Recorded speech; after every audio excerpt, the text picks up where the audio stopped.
thank you very much to the Foundation for the invitation to come here to the Foundation and to Madrid. I very much appreciate the opportunity to come back to visit some old friends, make some new friends, and become reacquainted with a very important foundation that's championing the free exchange of ideas, the openness of society, values that I think that are fundamental to all of us.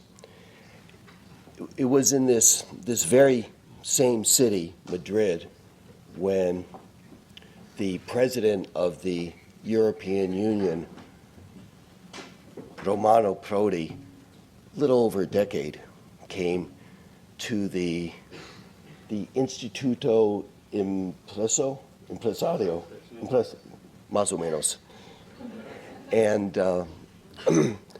And I suppose he was responding to the Lisbon Council of Europe of 2000, when, after a decade of economic stagnation in Europe, the Lisbon Council of Europe made a commitment to moving Europe forward, to improving the economic performance through a key strategy of making Europe the knowledge leader in the world. But to the president of the European Union, when he came to Madrid a little over a decade ago, it wasn't enough. And what President Prodi said was our lacuna, that means our lack, our deficit in the field of entrepreneurship needs to be taken seriously, because there is mounting evidence that the key to economic growth and productivity improvements lies in the entrepreneurial capacity of an economy. I wouldn't say that he was criticizing the European Council of Lisbon, but what he was adding to it was saying just producing knowledge, ideas, science, technology may not be enough. Somebody has to do something with that knowledge and get it out into the market. And he was really observing or reflecting on, at that point, what was an emerging body of econometric evidence that linked various measures to entrepreneurship, startup rates, shares of small business, self-employment rates for different countries, sometimes regional level, sometimes across country, sometimes for OECD. But these studies all seem to find that places, it's the first time I'll use that word that you mentioned in your kind introduction, that places that have it being entrepreneurship, they seem to do better being measured in various ways: productivity, employment creation, sometimes exports, all kinds of different measures. But linking, there's something about entrepreneurship to performance. And I suppose I was just learning this lesson myself, because right about that same time, I was called to a meeting, not unlike this one, up in Stockholm, hosted by not a foundation, but the Ministry of Economics in Sweden. And Sweden, like much of Europe, had gone through this decade of economic stagnation, very slow growth, unemployment ratcheting higher and higher and higher. And by the end of the century, last century, got fed up. So it called together a group of people and said, what can Sweden do? Well, I knew what Sweden could do because I had read the literature and had become excited by, like many of my colleagues, about at that time we called it the new economic growth theory. Now I think we just call it the endogenous growth theory.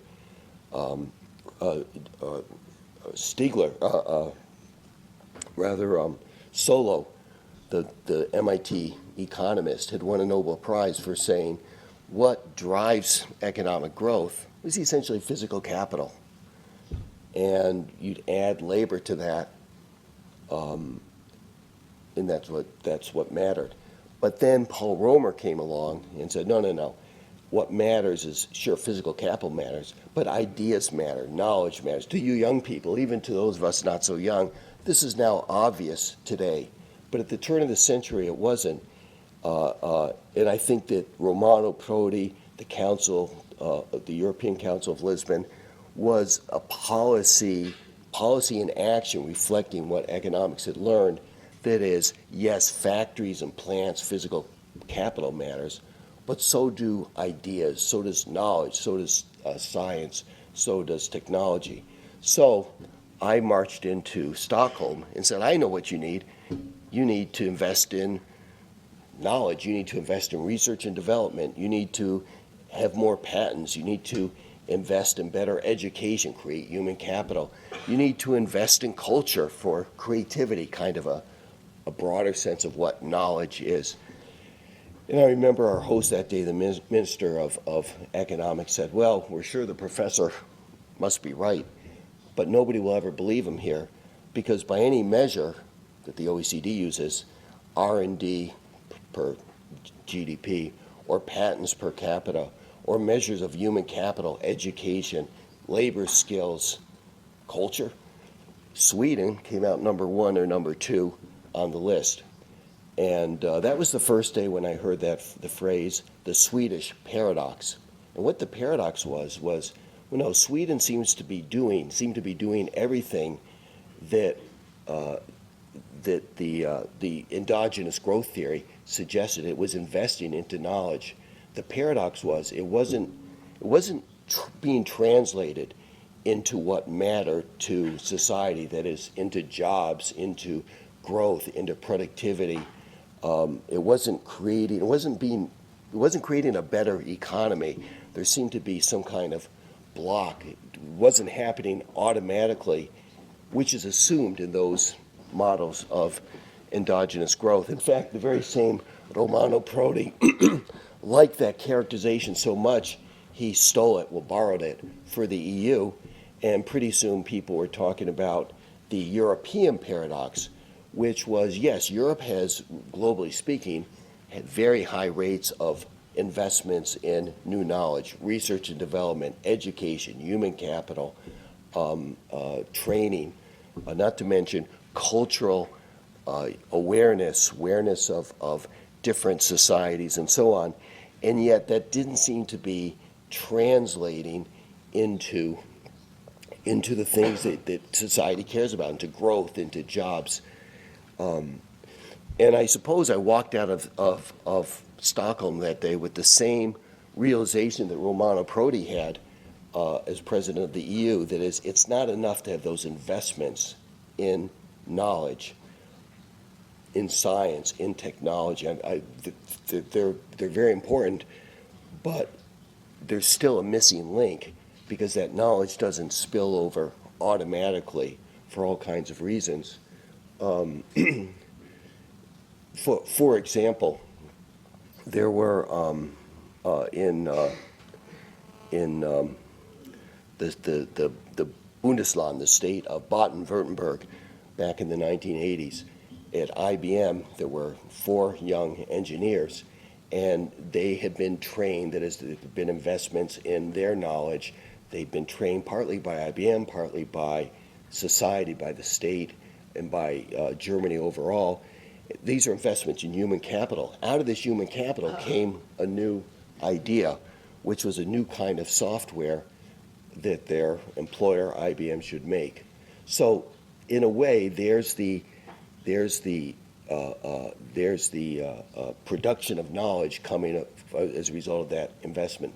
But what happened was, in that organization of IBM, the decision makers, the boss's boss, heard about the idea, and they said, no, it's not a very good idea. We don't think this will work. Go back to do what you're meant to be doing. Well, these 4 young men were so passionate about their idea and committed to it, they took it to some of the other companies. They took it to Siemens. I suppose they took it to Nokia, some of the other companies. They didn't want to have anything to do with it. In the end, they thought they'd start their own company maybe, so they went to the 3 main banks of Germany, the Deutsche Bank, the Dresdner Bank, the Commerzbank.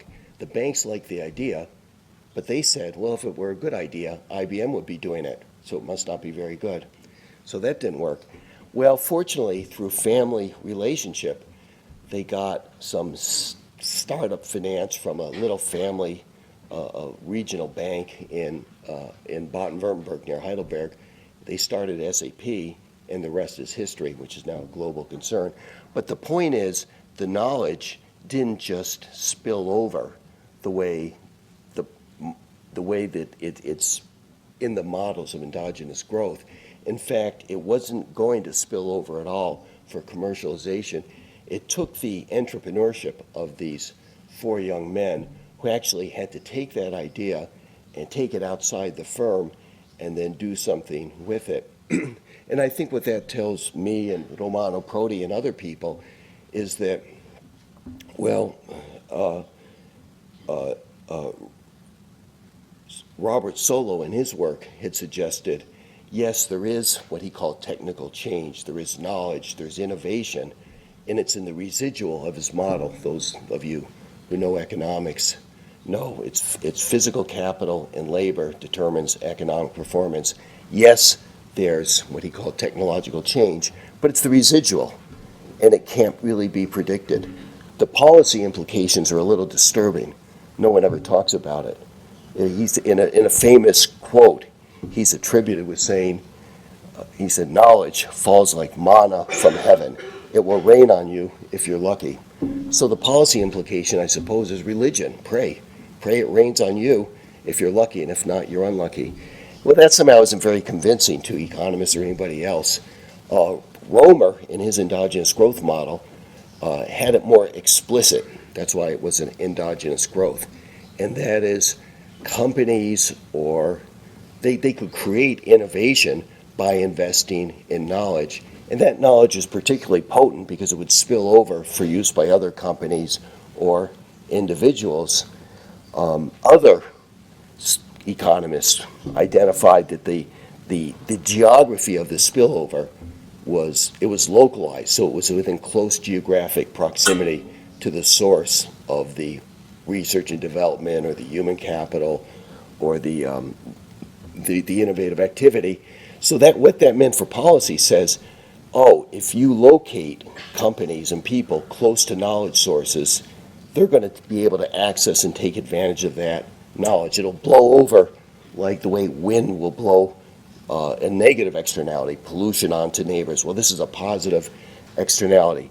But I think the concern that Romano Prodi had and other people is that what if it doesn't just blow over? What if it gets stuck at the boundary of the firm, or even more, at the boundary of the university? I know the American universities are famous for their fueling entrepreneurial activity, but the fact is, universities, neither in this country, on this continent, or in the United States, universities can't be entrepreneurs. They can't start companies. They're nonprofit organizations. They can create ideas. They can encourage entrepreneurs. And we know famous case studies, where did Google come from? Everybody knows Google came from Stanford University. But what was it? That was ideas created at Stanford. And then the young students left and started a company, Google, or Facebook. Everybody's seen the movie, right? The Social Network. We know where Facebook came from. Young students arguing in the dormitory. Well, the point is the ideas were created at the university. The university could not create Facebook. It took these students leaving the organization to start the new company, Facebook. In fact, in a famous scene, my favorite scene from that movie, The Social Network, occurs when Mark Zuckerberg and the twins, they go up to the president of Harvard University, Larry Summers. For my generation, the greatest economist, maybe along with Paul Krugman, of my generation.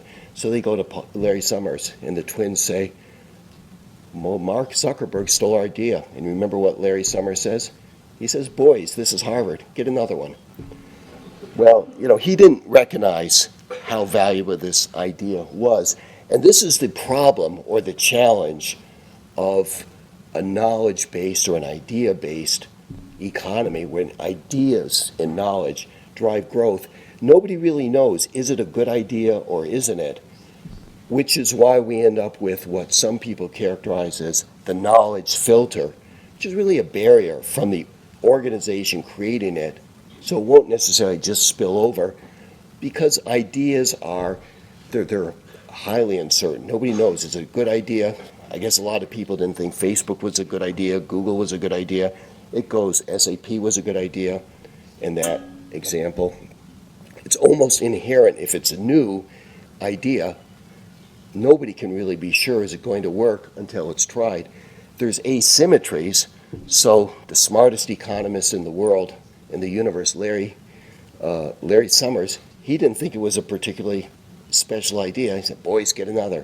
Well, this is a once-in-a-generation idea. No, you had to be in their shoes to even be able to glimpse, maybe this is a pretty good idea. We see this time and time and time again.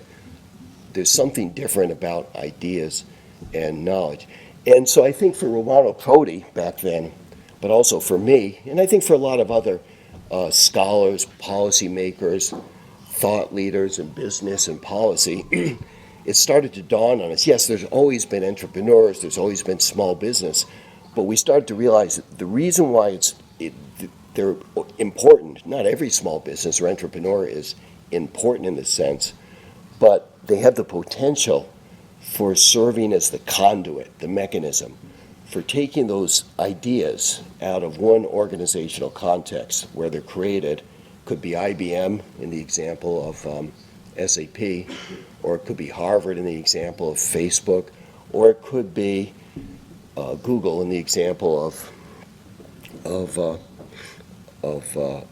Stanford in the example of Google. The entrepreneurs take those ideas out of the organization where they're either not going to be used or maybe not used the right way, or they're not going to be used at the location. And this now tells us something why policy is particularly interested. Because what I say, what do we think? Oh, we'd never have the SAP technology without those three young men. Well, we probably would. Maybe it would be produced in Hungary. But instead, what does Baden-Württemberg have? Thousands and thousands and thousands of jobs. What does Germany have? Thousands and thousands and thousands of jobs. Same thing with Google. Yes, it came from Stanford. And where's Google located? In Silicon Valley, within close geographic proximity to that knowledge source. So policymakers, the people who care about, and I'll use that word again, place. I don't know what the word is. You told me the word this morning for place in Spanish.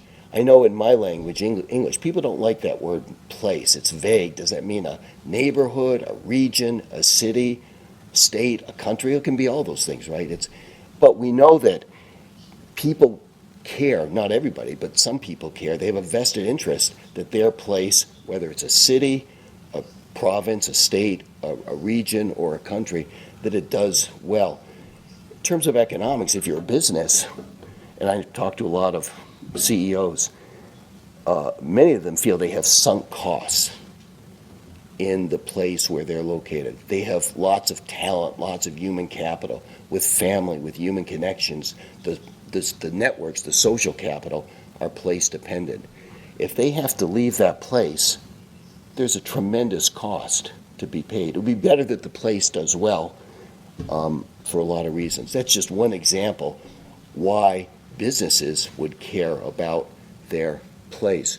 So so people care about their place start to gravitate towards entrepreneurship, because not just their place, but society's making lots and lots of investments in the creation of knowledge to create the educated people, like these four young engineers at IBM. As I said, I don't know, I've never done the calculations. How much did Baden-Württemberg pay? How much did Germany invest in their education in terms of culture and so on to get these thoughtful, creative, inspired young men? They do what they're meant to do, come up with a new idea, and then the organization says, no, we don't think it's a good idea, which seems like a criticism of IBM, but it's not really. It's the nature of ideas. It's hard to tell which idea is a good one and which idea isn't. And if a company like IBM were to pursue every idea, they'd be gone.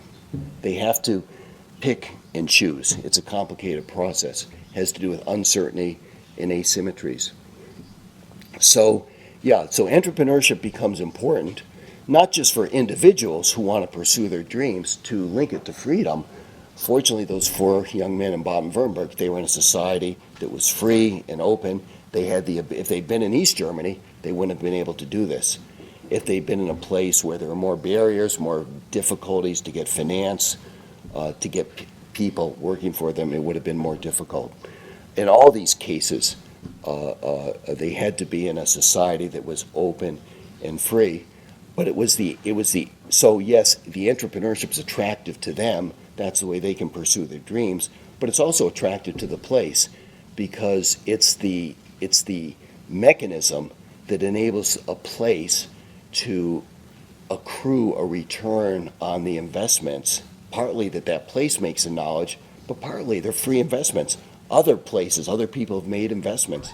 Those investments have created ideas, and if those ideas spill over, they'll probably be local because of the nature of knowledge spillovers. As I said, they tend to be within close geographic proximity, either to the firm or to the university, which is why we've seen these great clusters. So, yeah, Paul Krugman, of course, also won a Nobel Prize for talking about, or for writing his famous book. I also saw I should come to Madrid more often. It was in Madrid. It was in December of 1991, and we were at a conference, I can't remember, someplace near the park, and Paul Krugman had been invited to give an address on industrial policy. But no, Paul Krugman gets up and he says, well, he goes, he had been on sabbatical at Harvard, and for some reason he didn't want to go away, so he said he was hanging out at the business school. He was hanging out with Mike Porter and going to his classes. And he heard Michael Porter talking about clusters. And he thought, well, that's kind of interesting. And so he sat down and wrote the book, The Geography of Trade, and an article in the journal Political Economy. That's one of the most cited articles.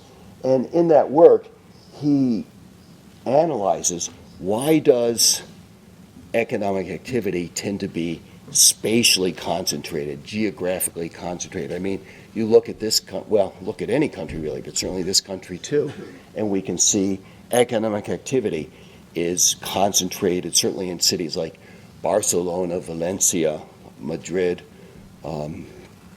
If you go to Canada, there's a handful of cities, right? Toronto, Vancouver, Montreal, this vast area, and yet economic activity is concentrated. And the answer seemed to be partly because of not just that knowledge matters, but because of the localized dimension of the spillover. Where there's knowledge investments, when it spills over, it stays localized. What that means is to access the knowledge, you have to go to the place, but it also means you need entrepreneurship.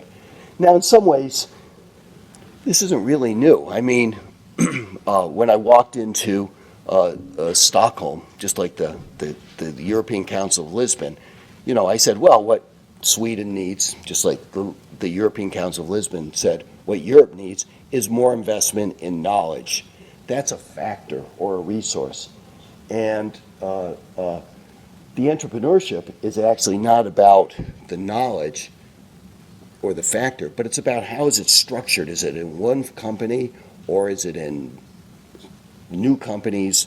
So there are two different dimensions right there we can see matters for how well a place does.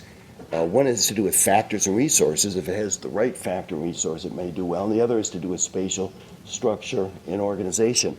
And to those of you who have studied economics at all, know, now we're on familiar ground. We've had a long tradition of identifying which factors matter for places that do well. It's spanning. In a way, I get confused when I think about this, so I'm not going to do any better when I talk about this. I get confused between the time series, or the historical thinking, but the cross-section, because I can see both. I can think about it in a time series. Certainly we know David Ricardo, with his emphasis on natural resources, was a long time ago. And we know historically, sure, natural resources used to play a much more important role. In fact, then physical capitals seem to play a more important role. If you went to, say, the great city of Bilbao, Spain, where they used to have a great port and shipbuilding industry. Why was it there? Why was economic activity concentrated there where Bilbao is? Well, because there was a natural resource, the harbor, and that made it conducive to put the physical capital there. Or Detroit in my own country, when Detroit was the richest city. To young people, it seems unbelievable, I know. Detroit was the richest city in my country and probably in the world. Sure, they had the great physical capital that won Robert Solow the Nobel Prize, but why was it in Detroit? Why wasn't it in Oklahoma? Well, Detroit had something Oklahoma didn't have. It has the Great Lakes that gave it proximity to the coal. So we could see, sure, having natural resources or access to natural resources, that explained why did some places do better. Why was Detroit rich? Bilbao did well. If we went up north to Germany and went to the Ruhrgebiet, the Ruhr Valley, that was where the steel industry was, the physical capital, and it had the geographic proximity to the coal that was needed for that industry. Other kinds of factors and resources, unskilled labor would typically be combined with physical capital. Now, historically, we know this evolved. But if we look at cross-sectionally in the world, we can see, oh no, some places, their strategy, now I get to the word, the strategy, or in any case, their competitiveness comes still from physical capital or natural resources. If you go to one of the great ski areas of Switzerland or to Boulder, Colorado in the Rocky Mountains, those places have a great economic performance, not because of the more contemporary, the creative class or knowledge or human, no.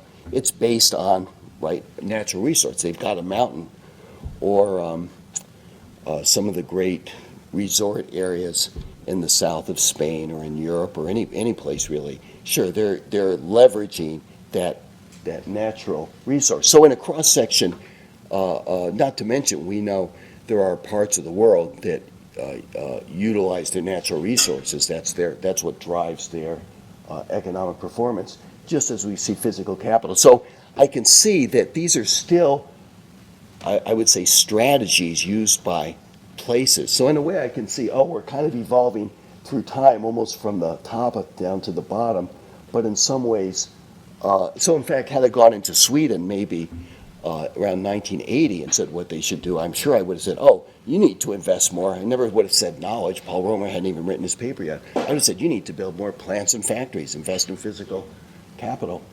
But because I went around 1999 or 2000, I said, no, it's still a factor resource. It's just a different one. Most places in the West, in Europe and North America, had switched their strategies from physical capital and natural resources to embracing really what was the point of Romer in the endogenous growth theory, but also the Lisbon Council of Europe. It's all about knowledge and ideas. More recently, we've seen, and there's variations of what to call it. I mean, human capital puts the emphasis more on the people, right? Knowledge puts the emphasis more on, I guess, the activity, the research and development. But it's clear that they're different sides of the same coin.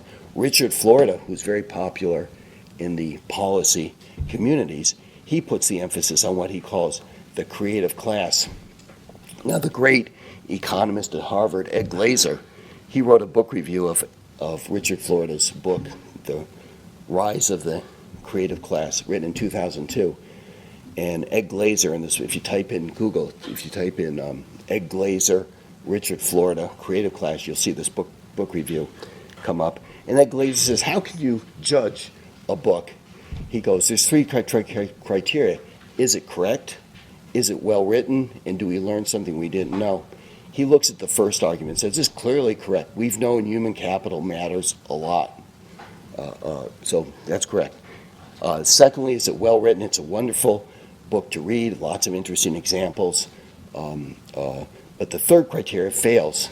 He's not telling us anything we didn't know. We already knew human capital was important. Well, I met one of my research colleagues, Paula Stephan, when I was working in Berlin at a think tank, the Wissenschaftszentrum Berlin für Sozialforschung. And she knocked on my door and she said, "People say I have to talk to you." And I said, "Sure, come on in." She goes, "I've got a problem with my son." I thought, well, I'm the wrong person to talk to about family problems. I said, "What's your problem, Paula?" And she says, "Well, he was at the university. He dropped out after his first year, and he started a software company. He sold it to Apple for millions of dollars." And I thought, oh, and he's not going to share the money, and I'm meant to solve this? And so I said, "Well, what's the problem, Paula?" And she goes, "Well, the problem is I'm a labor economist, and everything I know says he has no human capital. How did he get so rich?" And so I don't want to defend Richard Florida. I know that Ed Glazer would say, but that's what we meant. But still, no, he expanded the concept that says, because when we measure human capital, most of us measure years of education. And Richard Florida kind of pushes that out. I don't want to get bogged down on that, but just to say, sure, one thing all these have in common, they're all about factors and resources. You put them into a production function and out comes economic performance. But that's real different than what Prodi was emphasizing when he came to Madrid. And in a way, it was Michael Porter, the very same Michael Porter, who I think really pushed thinking in a new direction with his idea of clusters. Because really what he was saying, yes, of course it matters how much of the good stuff, how much of the factors, whether it's physical capital or human capital or natural resources, the creative class or skilled, I mean, they're all different. More is better for sure, but he says it also matters the configuration. And we all know,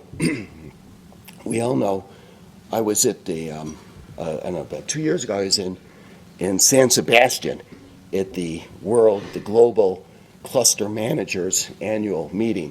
There were about 6,000 people, professionals from all around the world, New Zealand, Australia, Canada, all over Europe, and they were all doing what Michael Porter had said, trying to make their place better by creating clusters. It's not just like getting more, but it's what you do with it.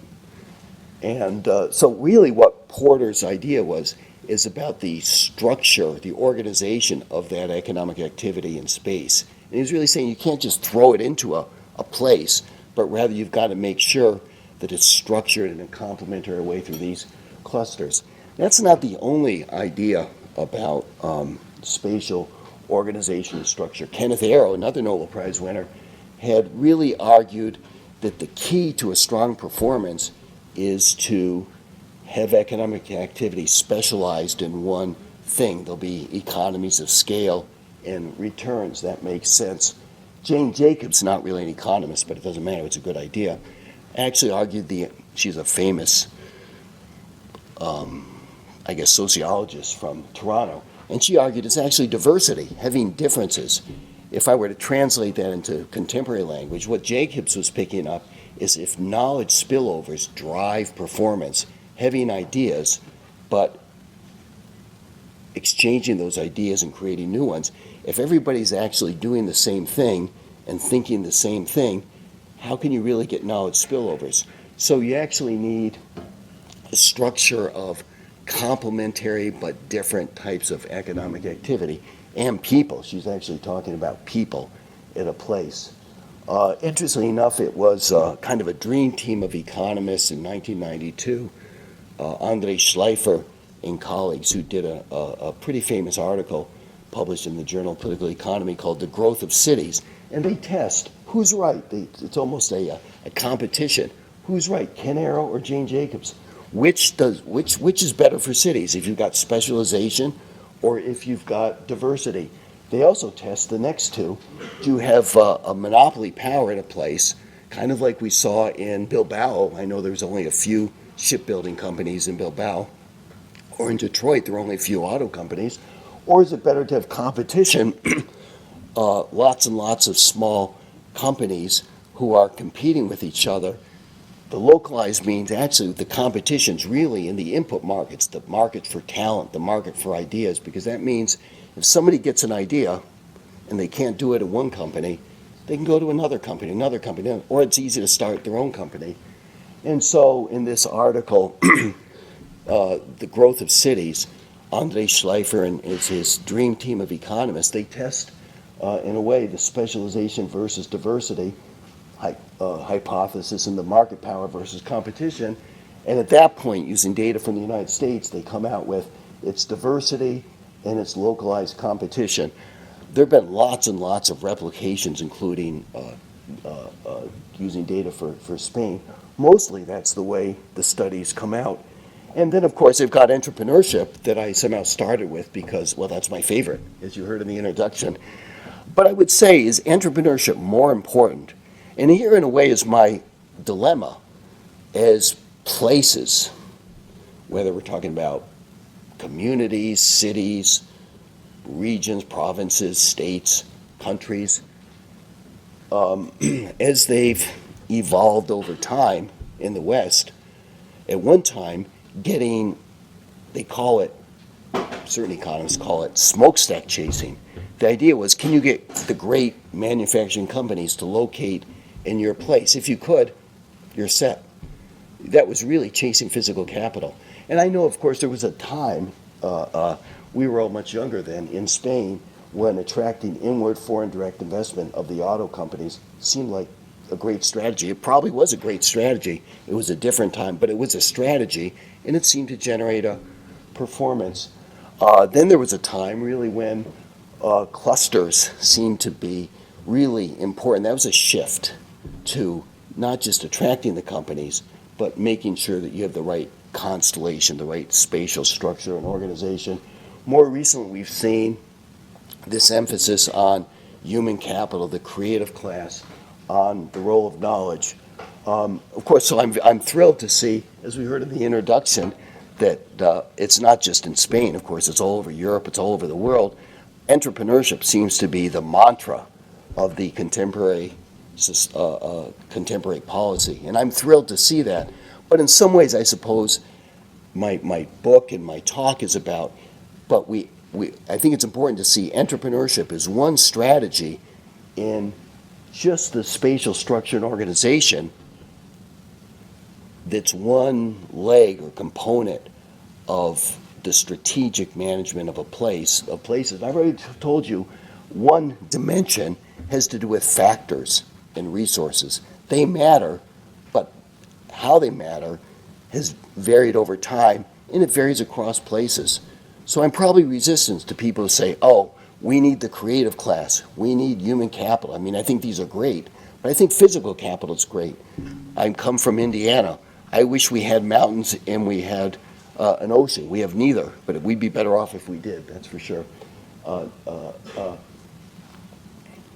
Well, there's an alternative view about why some places do better. I've talked about, well, some places have more resources and factors.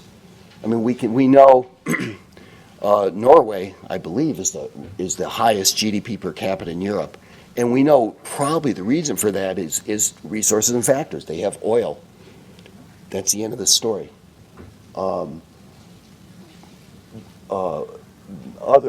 As I said, other arguments suggest look to the spatial dimension and organization. But a very different view says, no.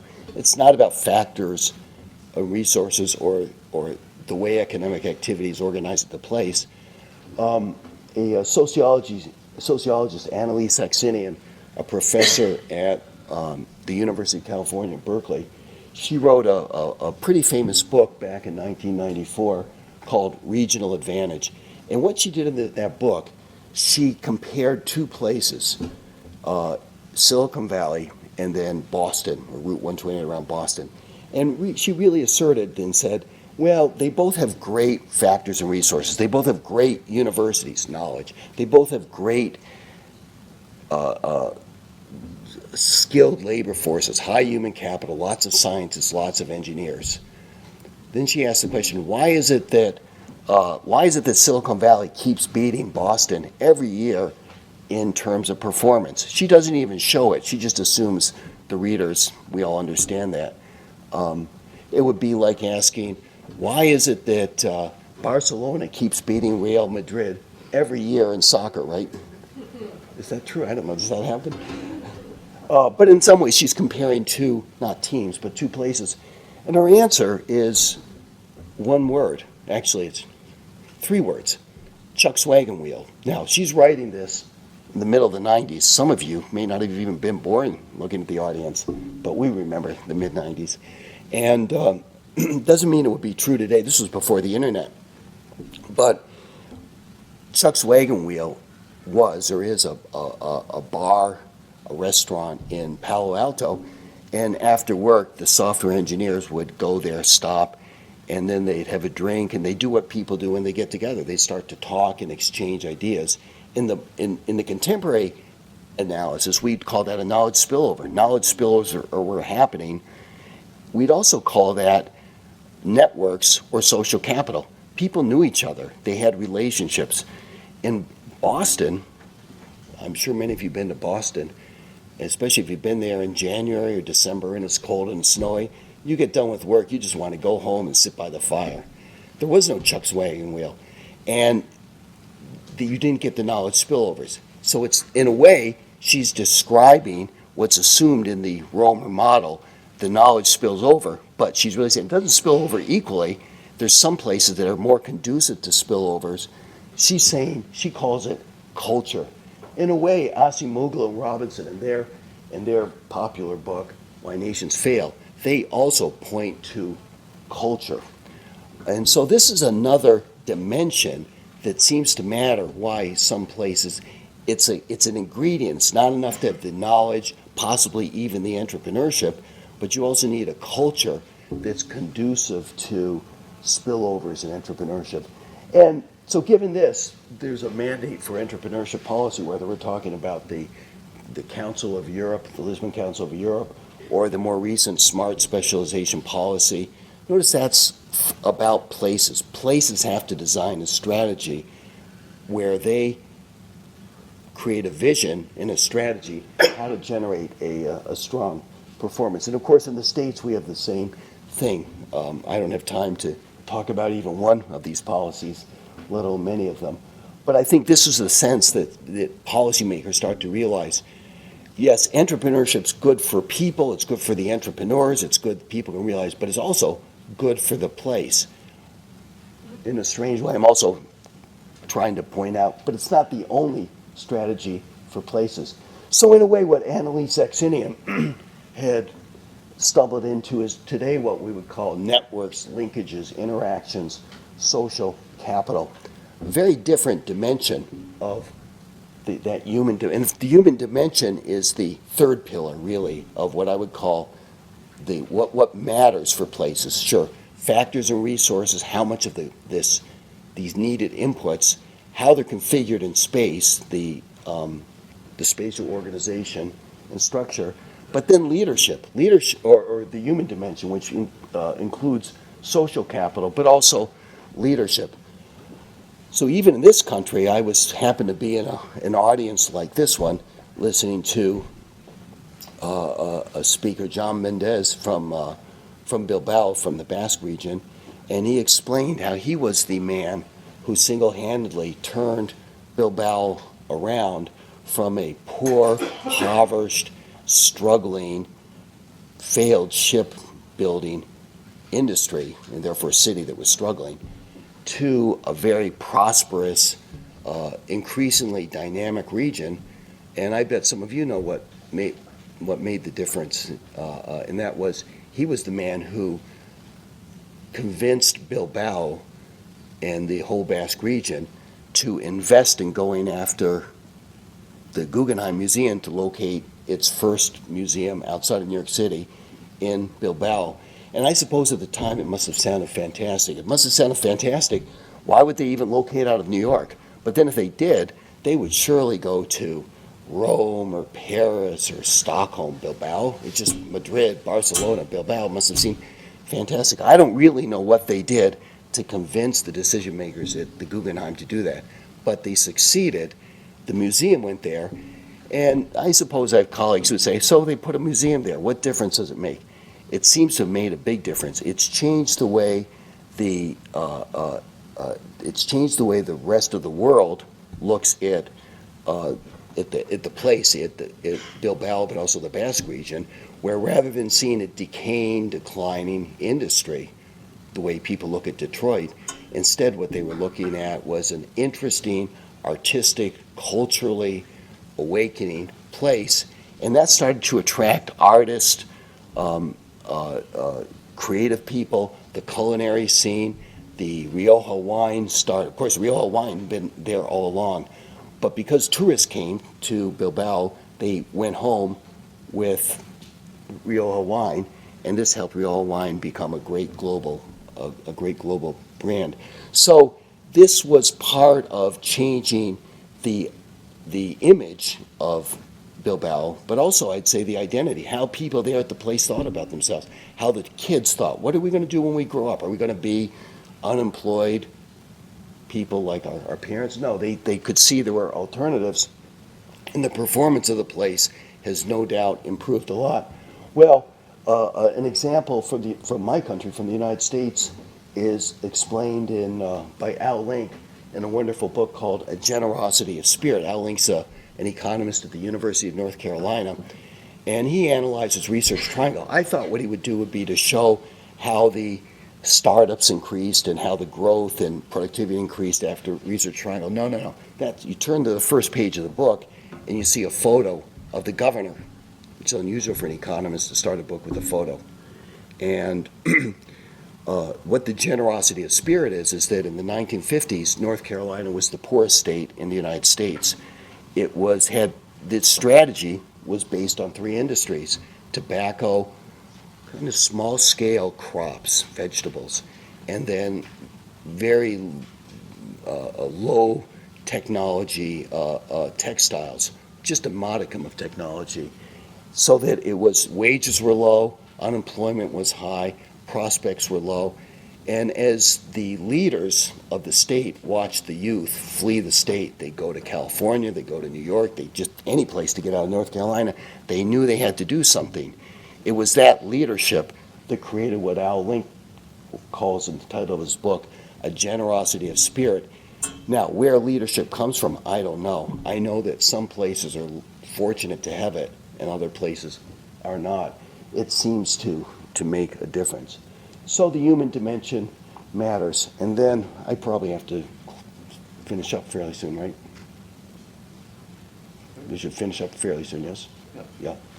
So policy, and that says, well, what can places do, given that these three legs matter for a place? Now, entrepreneurship's my favorite. It's like having a favorite among all children. And I think why entrepreneurship has emerged as the focal point for most policymakers, including for Europe, not just Romano Prodi, and including for Madrid, I know, and most places in Europe and North America, is entrepreneurship seems to be this missing link between those very expensive investments in knowledge, education at all levels, universities, research, culture in a way, is a kind of a knowledge. But it's just going to stay as knowledge unless somebody takes those ideas and ideas are new, they're uncertain, and they're asymmetric, and they get those ideas into the market. That's what the entrepreneurs do. So what can policy do? Well, a lot. I mean, if I look to Germany, where I was living at the time, I remember it, and you young people probably don't even know this, Germany was the sick man of Europe just 15 years ago. This is a headline of The Economist. The biggest economy, Germany is in a bad way, and its ills are a main cause of Euro's own weakness. In looking at the entrepreneurship that most policymakers felt were needed, Joschka Fischer, who was one of the founding members of the Green Party and then went on to be the foreign minister under Chancellor Gerhard Schroeder, he kind of gave up in 1995, and he said, if Bill Gates were German, there'd be no Microsoft. And really what he's saying is partly he may have been saying there's something about the Germans, the culture, they're not entrepreneurial, but I knew from going out to Silicon Valley, it's full of people from Sweden and France and Germany. No, the problem wasn't the Germans, the problem was the place. There was something about the place that was choking off the entrepreneurship. So he's also saying, well, Bill Gates had been German, had gone to Germany, he wasn't able to do what he had done. If I fast forward to just a month ago or so, I was at this conference in Berlin celebrating how Berlin has become the most entrepreneurial place by any measure. The startup rates in high-tech types of areas, startup rates in the digital economy. And this was an award given to a young entrepreneur, Caitlin Winner, who's a co-founder of internet startup AIM in Berlin, and that the photo she's got up there is actually the Hollywood actor Ashton Kutcher, who says a celebrity investor is fun. I guess she was explaining how he invested 2 million euros into her company. And Caitlin she's American. She's from a small town in Pennsylvania, Williamsport, Pennsylvania. She went to a small college in Massachusetts, Wellesley College, majored in art, and somehow ended up in Berlin. And she says, well, Berlin is the coolest place in the world, especially for people in the community of internet startups. And right after her they had a speaker, a real Silicon Valley entrepreneur, Jack Harding. He founded a company called eSilicon. They make boutique semiconductors. And Jack said, so people were thrilled to see a Silicon Valley entrepreneur in Berlin. And he goes, no, he goes, I'm not the hero. You professors clearly are not the heroes. He goes, Caitlin is the hero because she's the entrepreneur, and everybody applauded. But afterwards, on the way home, I was thinking, no, Berlin is the hero because Caitlin has a whole world of places where she could choose to go to. She chose Berlin. She says herself, I don't know if I'd be the last guy in the world to know what's cool. But Caitlin says Berlin's the coolest place. And of course, that didn't just happen. That came about as a very targeted strategy by Berlin that changed the city from being a relic of the Cold War when the wall was up, and then being a city for civil servants as the capital of Germany took over the city, but they leveraged their resources and their assets and created a city so that young entrepreneurs like her choose to be there rather than other places. And that's an example, I think, how policy matters. Now, does it say what Bloomington, Indiana should do or what Boulder, Colorado should do? No, they've got to figure out their own strategies. But I guess you can see I'm impressed by here's a place that was the least likely place. I mean, if Germany was sick, Berlin was on its deathbed. And now we kind of fast forward today, and I would say policy has turned this around. But we also know the context matters, the history, where the place is coming from. There's a very different context between entrepreneurship in Berlin and then entrepreneurship in Baden-Württemberg or in Bavaria, which is home to these famous Mittelstand companies. It's not the Silicon Valley kind of entrepreneurship, but they're family businesses, they're in manufacturing, and they've taken advantage of lots of policies and institutions that the place, I wouldn't even say Germany, but I would say the place has invested in, which is either the state or even more the city. The apprentice systems are local. The Fachhochschule, the technical colleges, are local. Germany, of course, has this system of Fraunhofer institutes that I don't think any other country has. The Fraunhofer institutes are institutes designed to really serve as a transfer conduit between basic research, where you see at the Max Planck Institutes or at the universities. The Fraunhofers work with companies to try to get that basic research into innovations for companies. It seems to work. Lots of other issues that I don't have time to get into. Yeah, here we can see there's 23,000 people, $2 billion budget, the Fraunhofer Institute. It's bigger than the Max Planck. There's some other institutes too. This is policy. I wish the United States had institutions like the Max Planck Institutes for basic science or the Fraunhofer for applied research. I wish the United States, in fact, I'm not alone, President Obama also wishes, a lot of policy people in the United States wish that the United States had an apprentice system as well. I'm not saying that that is actually the solution or even should be the strategy, but I'm saying this. It has been a strategy for places in Germany. And typically people will talk about, yeah, sure, Germany was the sick man of Europe for almost 10 years now. It's been the great success of Europe. The sick man got better. But that's wrong. It's not Germany. It's much more local. So we see Länder, we see states like Baden-Württemberg and Bavaria in the south. They've done great. There's no unemployment in those states. But on the other hand, if you go to Turingen, unemployment's, I don't know, I used to live and work in Turingen at a Max Planck Institute. Unemployment was 16, 17%. All of the talented young people fled Turingen. They went to Munich, they went to Frankfurt, they went to Cologne or Berlin or London or some other place, Stockholm. There was a real brain drain. So you could say, well, Turingen's, that's problematic. That's in the new Bundesländer. But then if we go up to Kiel in Schleswig-Holstein, Kiel is stagnant, low growth, unemployment's a problem, and it's in West Germany. So what's my point? The strategic management of place actually comes from a German word. All I've done is translate a German word, Standortpolitik. Standort means place, Politik means policy. But if I translate it literally, place policy, that's even worse than strategic management of place, I think.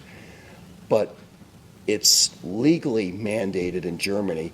It's culturally part of society. It's imprinted in history. Places have a responsibility to try to generate a strong performance in a way that, yes, I see this in the United States, but it's much more haphazard. But it also doesn't mean all the places succeed. Just like for companies, some do better than others, just like for entrepreneurs, some do it better than others. We see for places, some do better than others as well. So, as I wind down, let me say that what entrepreneurship in the strategic management of places, it's a framework. I guess I've always been struck, in fact, when I was in some of your shoes, the students, when I was studying at the University of Wisconsin, there were business schools, but they were looked down on, they were second rate. The good students studied politics, economics, things have reversed now. When I came to Europe in 1985, my European colleagues, didn't matter if I was in France or Italy, Denmark, they'd say, you Americans, you've got business schools, we'll never succumb, we'll never fall for this disease of the business schools. But of course, now if we fast forward today, business schools are an important part of the landscape in Europe, just as in Asia, North America, and that's because business needs frameworks for making decisions. It needs frameworks for thinking, what's a strategy to try to generate a strong performance for this business? Are those frameworks foolproof? Can they be applied to every business? No, absolutely not. But we've taken that seriously. I don't think in the intellectual community, in the policy community, we've taken place seriously. I don't think we've developed that kind of systematic framework that says places, I mean, we know places are actually going after, trying to take responsibility for themselves and get a strong performance, but they don't really have the framework. So what I've done in this book is to introduce kind of a first attempt, not at just introducing a singular policy, entrepreneurship, although it is my favorite among strategies, but I can see there's 4 different pillars in this framework. One is factors of production, spatial and organizational dimension, human dimension, policy, and this kind of interacts to explain why some places do better than others and possibly what places how they can think about how can they craft a strategy